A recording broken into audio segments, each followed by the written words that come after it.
જય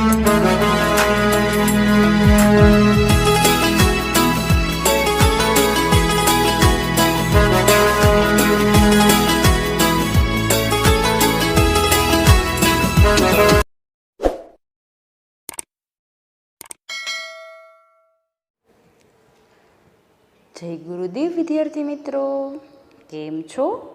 મજામાં ને? વિદ્યાર્થી મિત્રો, ગયા લેક્ચરની અંદર આપણે સ્ટોપ પોલ્યુશન, જેને મેં તમને સ્ટોરી પણ કીધેલી હતી, પ્રદૂષણ કઈ રીતે ક્રિએટ થાય છે તેના વિશે પણ કીધેલું હતું. ત્યાર પછી મેં તમને તે વિડીયો ચિત્ર દ્વારા પણ બતાવેલો હતો. આજે વિદ્યાર્થી મિત્રો આપણે સ્ટોપ પોલ્યુશનને લાઇન બાય લાઇન ટ્રાન્સલેશન કરીશું. તમે સ્ટોપ પોલ્યુશનના સ્પેલિંગ તૈયાર પણ કરી લીધા હશે અને પાકી બુકમાં પણ લખી લીધા હશે, રાઈટ? તો આજે આપણે stop pollution line by line જોવાનું છે. ઓપન યોર ટેક્સ્ટ બુક અને હાથમાં પેન્સિલ રાખીશું. થોડાક જ્યાં આપણને હાઈ વર્ડ્સ લાગે ત્યાં આપણે અંડરલાઇન કરી અને લખીશું. તો ટેક્સ્ટ બુક ખોલો. ચલો, unit number 3, let's read more. ત્રીજું, સ્ટોપ પોલ્યુશન, પ્રદૂષણ અટકાવો. First paragraph, have you ever seen black smoke? Black smoke એટલે કાળો ધુમાડો. Coming out of factory chimneys, turning the sky a dirty grey colour. કોઈ કારખાનાની ચીમનીમાંથી નીકળતો, આકાશને ભૂરા રંગથી ભરી દેતો કાળો ધુમાડો તમે કદી જોયો છે? This is air pollution. Air pollution નીચે અંડરલાઇન હવાનું પ્રદૂષણ. આ હવાનું પ્રદૂષણ છે. Cars, trucks, buses releases gas and particles that pollute the air too. Car, trucks અને બસો જે વાયુ અને રજકણો છોડે છે. રિલેસિસ નીચે અંડરલાઇન છોડવું. And particles the pollute the air too, તે પણ હવાને પ્રદૂષિત કરે છે. Smoke from fire and chulhas also pollutes the air. Smoke from air and chulhas. Smoke from air એટલે કે તાપણા અને ચૂલામાંથી નીકળતો ધુમાડો પણ હવાને પ્રદૂષિત કરે છે. ફરીથી ઓનલી ગુજરાતી. કોઈ કારખાનાની ચીમનીમાંથી નીકળતો, આકાશને ભૂરા રંગથી ભરી દેતો કાળો ધુમાડો તમે જોયો છે? આ હવાનું પ્રદૂષણ છે. કાર, ટ્રક્સ અને બસો જે વાયુ અને રજકણો છોડે છે તે પણ હવાને પ્રદૂષિત કરે છે. તાપણા અને ચૂલામાંથી નીકળતો ધુમાડો પણ હવાને પ્રદૂષિત કરે છે. Second paragraph, land pollution, water pollution and even noise pollution are also big problems. Land pollution નીચે અંડરલાઇન જમીનનું પ્રદૂષણ, વોટર પોલ્યુશન પાણીનું પ્રદૂષણ, એન્ડ ઇવન અને નોઇઝ પોલ્યુશન અવાજનું પ્રદૂષણ આર ઓલ્સો બિગ પ્રોબ્લેમ્સ. જમીનનું પ્રદૂષણ, પાણીનું પ્રદૂષણ અને અવાજનું પ્રદૂષણ પણ મોટી સમસ્યા છે. Factories and ordinary people thoughtlessly dump rubbish and waste on land or in water. કારખાનાઓ અને સામાન્ય લોકો, ઓર્ડિનરી પીપલ નીચે અંડરલાઇન, સામાન્ય લોકો, થ્રોટલેસલી નીચે અંડરલાઇન વિચાર્યા વગર. કારખાનાઓ અને સામાન્ય લોકો કચરો અને વધારાનો બગાડ વગર વિચારી જમીન પર કે પાણીમાં નાખે છે. ડમ્પ એટલે ફેંકવું, નાખવું. Farm pesticides kill insects and create land pollution. Farm pesticides નીચે અંડરલાઇન ખેતીની જંતુનાશક દવા. ખેતીમાં જંતુનાશક દવા જંતુઓનો નાશ કરે છે પણ તે જમીનનું પ્રદૂષણ પેદા કરે છે. ક્રિએટ એટલે પેદા કરવું. And noise pollution is created by loud machines and sounds of horns. અને અવાજનું પ્રદૂષણ ઘોંઘાટિયા યંત્રો અને હોર્નના અવાજથી થાય છે. ફરીથી આખો પેરેગ્રાફ. જમીનનું પ્રદૂષણ, પાણીનું પ્રદૂષણ અને અવાજનું પ્રદૂષણ પણ મોટી સમસ્યાઓ છે. કારખાનાઓ અને સામાન્ય લોકો કચરો અને વધારાનો બગાડ વગર વિચારે જમીન પર કે પાણીમાં નાખે છે. ખેતીમાં વપરાતી જંતુનાશક દવા જંતુનો નાશ કરે છે અને જમીનનું પ્રદૂષણ કરે છે. હવાનું પ્રદૂષણ ઘોંઘાટિયા યંત્રો અને હોર્નના અવાજથી પેદા થાય છે. 2 પેરેગ્રાફ કમ્પ્લીટ થયા. ત્યાર પછી 3rd પેરેગ્રાફ.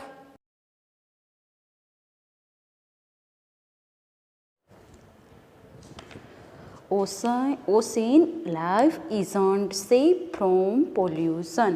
સમુદ્રી જીવન પણ પ્રદૂષણથી મુક્ત નથી. Sometimes people are hired to clean up polluted seashore after an oil spill. તેલ ઢોળાયા પછી પ્રદૂષિત દરિયા કિનારાને પણ સાફ કરવા કેટલાક માણસોને રોકવામાં આવે છે. Sometimes ships carrying petroleum have accidents and their oil spills into the ocean. Carrying એટલે લઈ જવું. પેટ્રોલિયમ લઈ જતા વાહનો કોઈ વાર અકસ્માત થતાં તેલ દરિયામાં ઢોળાય છે. Dirty air, land and water are dangerous. પ્રદૂષિત હવા, જમીન અને પાણી જોખમકારક છે. Dirty air or smoke is hard to breathe and make people and animals sick. પ્રદૂષિત હવા કે ધુમાડાવાળા ગાઢ ધુમ્મસથી શ્વાસ લેવામાં તકલીફ પડે છે અને લોકો અને પ્રાણીઓ પણ માંદા પડે છે. Dirty water makes people and animals sick when they drink it or wash with it or live in it. લોકો અને પ્રાણીઓ જો પ્રદૂષિત પાણી પીવે અને તેનાથી પ્રદૂષિત પાણીથી તેઓ કાર્ય કરે તો તેઓ પણ માંદા પડે છે. It also kill plants. છોડો પણ મરી જાય છે. If land absorbs too much of waste, nothing will grow on it and it becomes unfit to live on. જમીનનો બગાડ જો વધારે થાય તો તેનું પણ શોષણ થાય છે, તેના પર કાંઈ ઉગતું પણ નથી અને તેઓ અનફિટ એટલે કે ગેરલાયક બની જાય છે. Controlling pollution is not easy. પ્રદૂષણને નિયંત્રિત કરવું સહેલું નથી. Most people find it difficult to change their way of living. લોકોને તેમની જીવન જીવવાની પદ્ધતિ બદલાવવું પણ અઘરું પડી જાય છે, કારણ કે લોકોને રહેણી કહેણી બહુ જ મોટી થઈ ગઈ છે, એટલા માટે આ પણ અઘરું પડી જાય છે. Even governments and big companies find it hard to introduce changes because they are often unpopular or expensive. સરકાર અને મોટી કંપનીઓને પણ આ બધું સુધારવું ખૂબ જ અઘરું પડી જાય છે, કારણ કે તેના સુધારા ઘણી વખત અનપોપ્યુલર એટલે કે અપ્રિય અને એક્સપેન્સિવ એટલે કે ખર્ચાળ હોય છે. Last paragraph. હાઉએવર એટલે કે તેમ છતાં. Small changes can also help. નાના નાના સુધારાઓ પણ ઉપયોગી થાય છે. રીયુઝિંગ things instead of throwing them away helps. વસ્તુઓને ફેંકી દેવાની બદલે રિયુઝિંગ એટલે તેનું ફરીથી વાપરવું તે પણ એક મદદરૂપ બને છે. Using less water or recycling of water is helpful. પાણીનો ઉપયોગ ઘટાડવો કે તેને ફરી ઉપયોગમાં લેવું તે પણ ઉપયોગી નીવડ્યું છે.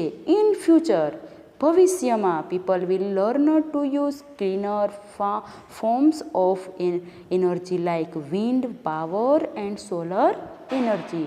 ભવિષ્યમાં લોકો સ્વચ્છ ઉર્જાના સ્વરૂપો જેવા કે પવનથી પેદા થતી ઉર્જા અને સૌર ઉર્જાનો ઉપયોગ કરવાનું પણ શીખી લેશે. એટલે વિદ્યાર્થી મિત્રો, અત્યારે મોટા ભાગના લોકો છે તે સૌર ઉર્જાનો ઉપયોગ કરવાનું શરૂ કરી દીધું છે, જેના કારણે ઘણું બધું પ્રદૂષણ નિયંત્રણમાં આવ્યું છે.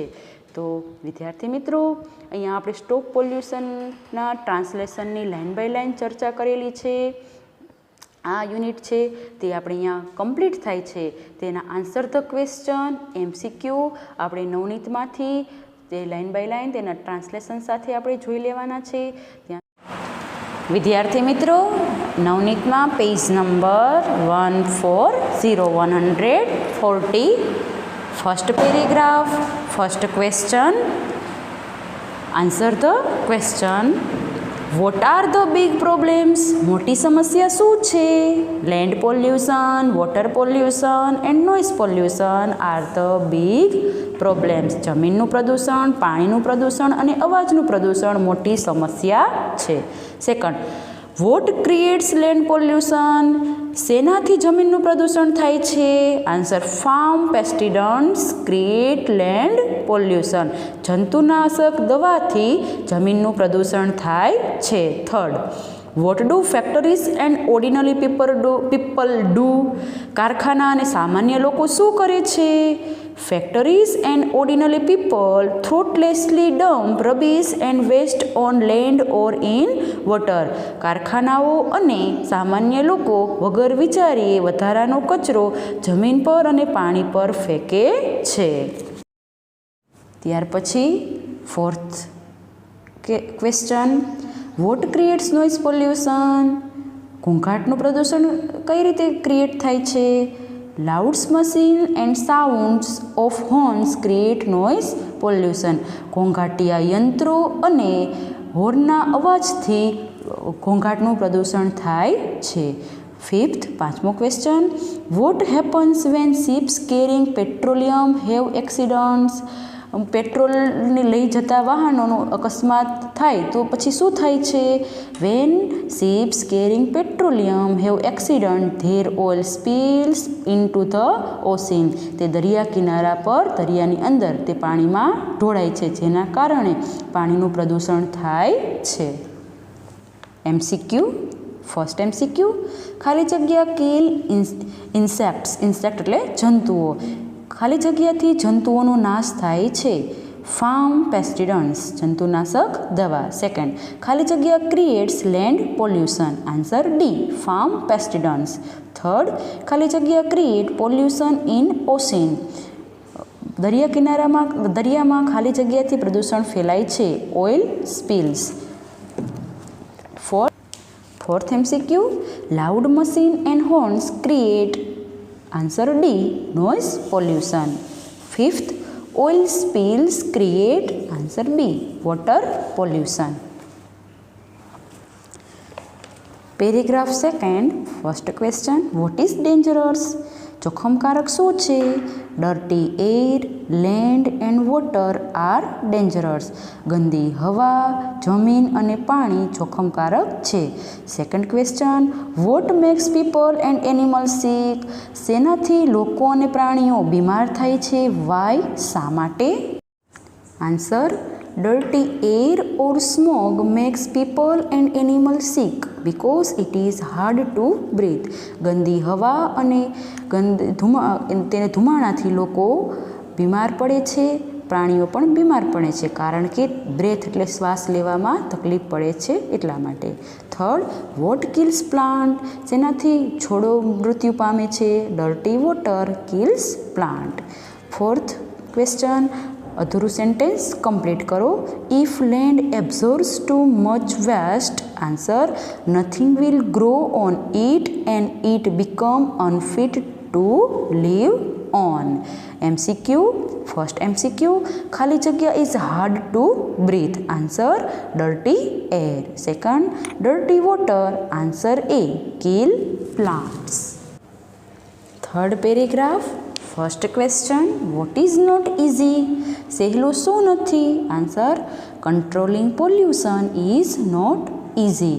પ્રદૂષણને નિયંત્રણમાં રાખવું તે સહેલું નથી.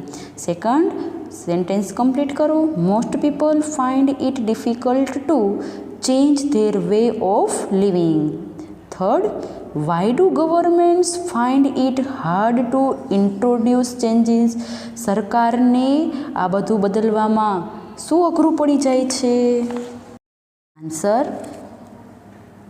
Answer governments find it difficult to introduce changes because they are unpopular or expensive. Unpopular એટલે કે અપ્રિય, એક્સપેન્સિવ એટલે ખર્ચાળ.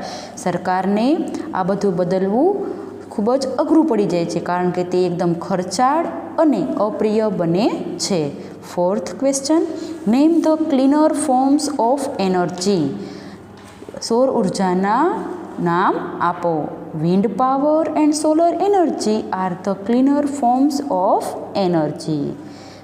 Fifth question, what should you do instead of throwing away things? Answer, instead of throwing away things we should reuse them. આપણે તે બધી વસ્તુઓનો ફરીથી ઉપયોગ કરી અને આપણી જીવનશૈલી બદલવી જોઈએ. લાસ્ટ MCQ, ખાલી જગ્યા is not easy. Answer B, controlling pollution. પ્રદૂષણ નિયંત્રણ રાખવું સહેલું નથી. Second MCQ, people find it difficult to change their. Answer D, way of living. Third, changes are. Answer B, unpopular or expensive.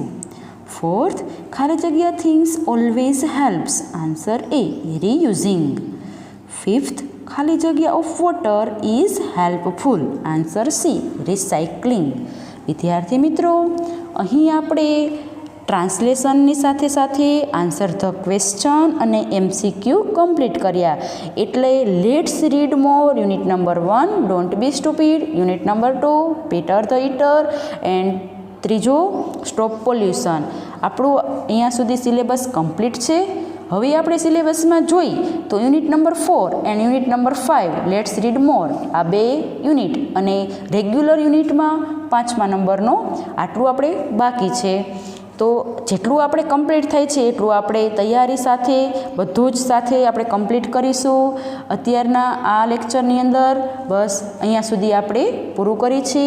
ફરીથી નવા લેક્ચરમાં ફરી મળીશું. ત્યાં સુધી અસ્તુ. જય ગુરુદેવ એન્ડ થેન્ક યુ.